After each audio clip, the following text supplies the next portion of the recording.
வணக்கம். தமிழ் மணம் நியூஸ் உங்களை அன்புடன் வரவேற்கிறது. நாம் இப்போ பார்க்க போகிற விஷயம் என்னன்னு பார்த்தீங்கன்னா, டிப்ளமா ஐடிஐ முடித்தவங்களுக்கு டிஎன்பிஎல்லில் ஜாப் கேட்டிருக்காங்க. அதாவது தமிழ்நாடு செய்தித்தாள் மற்றும் காகித நிறுவனத்தில் ஜாப் கேட்டிருக்காங்க. இந்த ஜாப்க்கு அப்ளை பண்ண வேண்டிய கடைசி தேதின்னு பார்த்தீங்கன்னா 4/1/2019 அப்ளை பண்ணணும்னு சொல்லியிருக்காங்க. இந்த அப்ளிகேஷன் ஃபார்ம் ஆன்லைனில் ஃபில் பண்ண முடியாது, டைரெக்டாக தான் ஃபில் பண்ணுற மாதிரி வச்சுருக்காங்க.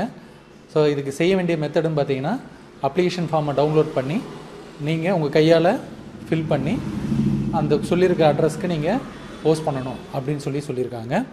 இந்த ஜாப் பற்றிய டீட்டெயில் அப்படின்னு பார்த்தீங்கன்னா, பாய்லர் ஆப்ரேட்டர் அப்படின்ற ஒரு போஸ்ட்டும் டிஜி ஆப்ரேட்டர் அப்படின்ற ஒரு போஸ்ட்டும் கேட்டிருக்காங்க. டோட்டலாக 15 இடங்கள் இதில் வேக்கன்சி இருக்குது. டிப்ளமோ ஐடிஐ நீங்கள் முடித்தவராக இருந்தீங்கன்னா நீங்கள் இதுக்கு அப்ளை பண்ணலாம். டிப்ளமோலையும் நீங்கள் பார்த்தீங்கன்னா மெக்கானிக்கல் இன்ஜினியரிங் அப்படி இல்லைனா எலக்ட்ரிக்கல் அண்டு எலக்ட்ரானிக்ஸ் இன்ஜினியரிங்கு படிச்சிருக்கணும், ஃபஸ்ட் கிளாஸில் பாஸ் பண்ணியிருக்கணும் அப்படின்னு சொல்கிறாங்க. ப்ளஸ் பாய்லர் அட்டண்டன்ஸ் சர்டிஃபிகேட் அப்படின்னு சொல்லிட்டு அதுவும் வாங்கியிருக்கணும் அப்படின்னு சொல்கிறாங்க. அப்படி இல்லாதவங்க எஸ்எல்சி முடிச்சுட்டு ஐடிஐ படிச்சிருந்து அதில் fitter, electrician, instrument mechanic trade முடிச்சிருக்கணும். அதில் 60% மேலே உங்களுக்கு மார்க் இருக்கணும். அதோடு இல்லாமல் நேஷ்னல் அப்ரெண்டிஸ்ஷிப் சர்டிஃபிகேட்டும் வாங்கியிருக்கணும். அதில் ஃபஸ்ட் கிளாஸ் இல்லைனா second class boiler attendance certificate இருக்கணும் அப்படின்னு சொல்கிறாங்க. இந்த தகுதி இருந்ததுன்னா நீங்கள் இந்த போஸ்ட்டுக்கு அப்ளை பண்ணலாம். ஜாப்க்கான சேலரின்னு பார்த்தீங்கன்னா 29,775 40,947 வரைக்கும் நிர்ணயிச்சிருக்காங்க. உங்களுடைய எக்ஸ்பீரியன்ஸுக்கு ஏற்ற மாதிரி சேலரி நிர்ணயிச்சிருக்காங்க. இந்த போஸ்ட்டே பார்த்தீங்கன்னா ஒரு 4 கேட்டகரியாக பிரிச்சுருக்காங்க. ABCD அப்படின்னு சொல்லிட்டு பிரிச்சுருக்காங்க. ஒவ்வொரு போஸ்ட்டுக்கும் ஒரு ஏஜ் குரூப்பு, ஒரு சேலரி அப்படின்னு நிர்ணயிச்சிருக்காங்க. பாய்லர் ஆப்ரேட்டருக்கு ஏ கிரேட் சேலரி பார்த்தீங்கன்னா 40,947 ரூபா அப்படின்னு நிர்ணயிச்சிருக்காங்க. ஸோ ஏஜ் பார்த்தீங்கன்னா 35 வயசுக்கு மேலே இருக்கலாம் அப்படின்னு சொல்கிறாங்க. 15 வருஷம் நீங்கள் இந்த ஃபீல்டு எக்ஸ்பீரியன்ஸ் இருக்கணும் அப்படின்னு சொல்கிறாங்க. அதிலே செமி ஸ்கில்டு பாய்லர் ஆப்ரேட்டரில் பி கிரேடு அப்படின்றவங்களுக்கு மினிமம் ஏஜ் 30 இயர்ஸ் இருக்கணும். அதுக்கான சேலரி பார்த்தீங்கன்னா 39,605 ரூபா சொல்லியிருக்காங்க. அதுக்கான எக்ஸ்பீரியன்ஸ் பார்த்தீங்கன்னா உங்களுக்கு 10 வருஷம் ஃபீல்டு எக்ஸ்பீரியன்ஸ் இருக்கணும் அப்படின்னு சொல்லியிருக்காங்க. அடுத்தது C grade, semi skilled C கிரேடுக்கு மேக்ஸிமம் ஏஜ் 30 இயர்ஸ் சொல்லியிருக்காங்க. ஸோ அதுக்கான சேலரி தான் 29,775 அப்படின்னு நிர்ணயிச்சிருக்காங்க. ஐடிஐ முடிச்சிருந்தவங்களும் ஏற்கனவே சொன்ன அந்த குவாலிஃபிகேஷன் இருந்ததுன்னா நீங்கள் இதே ஏஜ் லிமிட்டில் நீங்கள் அப்ளை பண்ணிக்கலாம் இந்த போஸ்ட்டுக்கு. இதை தவிர டிஜி ஆப்ரேட்டர் அப்படின்னு சொல்லிட்டு இன்னொரு போஸ்ட் கேட்டிருக்காங்க. டிஜி ஆப்ரேட்டருக்கு டிப்ளமோ ஹோல்டருக்கு பார்த்தீங்கன்னா A grade minimum 35 years age இருக்கணும், 15 வருஷம் எக்ஸ்பீரியன்ஸ் இருக்கணும், ஃபீல்டு எக்ஸ்பீரியன்ஸ் இருக்கணுன்றாங்க. அதேமாதிரி அடுத்தது பி கிரேடு அப்படின்றதுக்கும் ஏஜ் 30 இயர்ஸ் இருக்கணும். ஸோ சேலரி பார்த்தீங்கன்னா 39,605 ரூபா சொல்லியிருக்காங்க. சி கிரேடுக்கு அதே மாதிரி 30 இயர்ஸ் மேக்ஸிமம் ஏஜ் இருக்கணும்னு சொல்லியிருக்காங்க. 5 இயர்ஸ் எக்ஸ்பீரியன்ஸ் இருக்கணும் அப்படின்னு சொல்லியிருக்காங்க. ஃபீல்டு எக்ஸ்பீரியன்ஸ் இருக்கணும்னு சொல்லியிருக்காங்க. ஸோ கேட்டகரியில் உங்களுடைய தகுதி இருக்குது அப்படின்னா நீங்கள் தாராளமாக இந்த ஜாப்க்கு அப்ளை பண்ணலாம். ஸோ இது போன்ற விஷயங்கள் உங்களுக்கு வேணும்னா மறக்காமல் தமிழ் மணம் நியூஸ் சேனலை சப்ஸ்கிரைப் பண்ணுங்கள். ஸோ இந்த அப்ளிகேஷன் ஃபார்ம் எப்படி ஃபில் பண்ணுறது அப்படின்றது இப்போ பின்னாடி வரப்போகிற வீடியோவில் பாருங்கள். அதில் ஏதாவது டவுட்ஸ் இருந்ததுன்னா கமெண்ட்ஸில் தெரிவிங்க, உங்களுக்கு நாங்கள் ஆன்சர் பண்ணுறோம். ஸோ எப்படி ஃபில் பண்ணணும்னு பார்க்கலாமா? வாங்க. ஸோ நேம்ன்ற இடத்துல உங்களுடைய பேர் கேபிட்டல் லெட்டரில் தெளிவாக எழுதிக்கோங்க. அதுக்கடுத்தது அட்ரஸ் ஃபார் கம்யூனிகேஷனில் உங்களுடைய அட்ரஸ் என்னவோ அதை எழுதிக்கோங்க. காண்டாக்ட் நம்பரில் உங்களுடைய செல் நம்பர் என்னவோ அதை எழுதிக்கோங்க. இமெயில் ஐடியில் உங்களுடைய மெயில் ஐடி அதை ஃபில் பண்ணிக்கோங்க.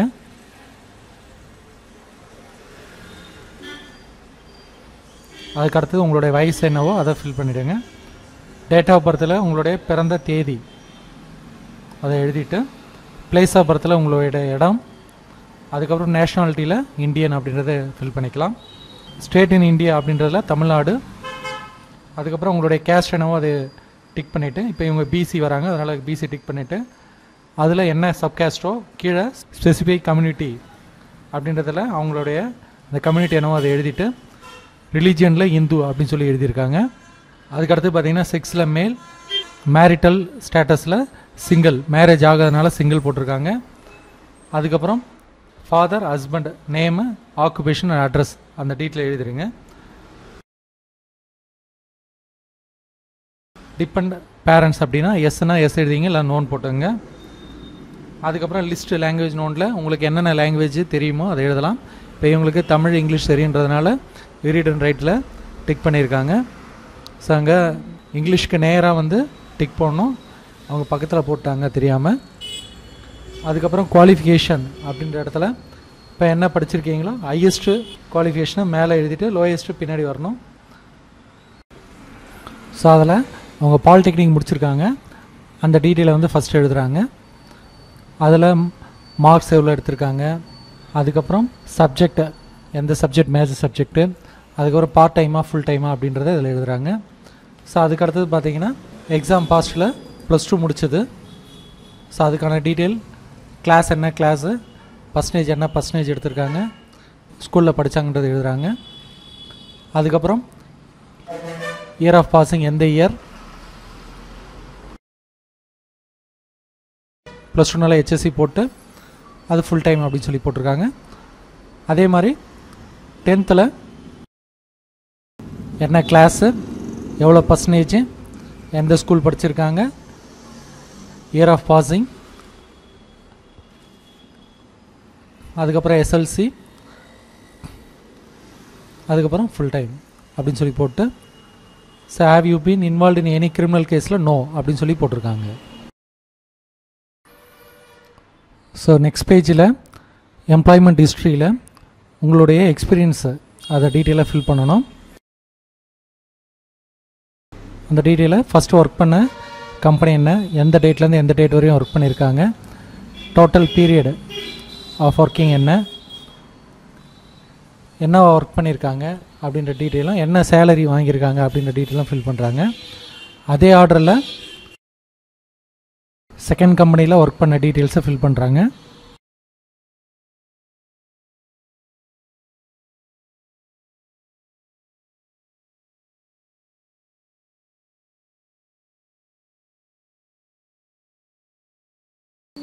ஸோ அதுக்கு அடுத்தது பார்த்தீங்கன்னா have you applied for any position in TNPL earlier அப்படின்றதுல நோ அப்படின்னு சொல்லி கொடுத்துருக்காங்க. when can you join TNPL if you selected அப்படின்றதுல as soon as possible அப்படின்னு சொல்லி போட்டிருக்காங்க.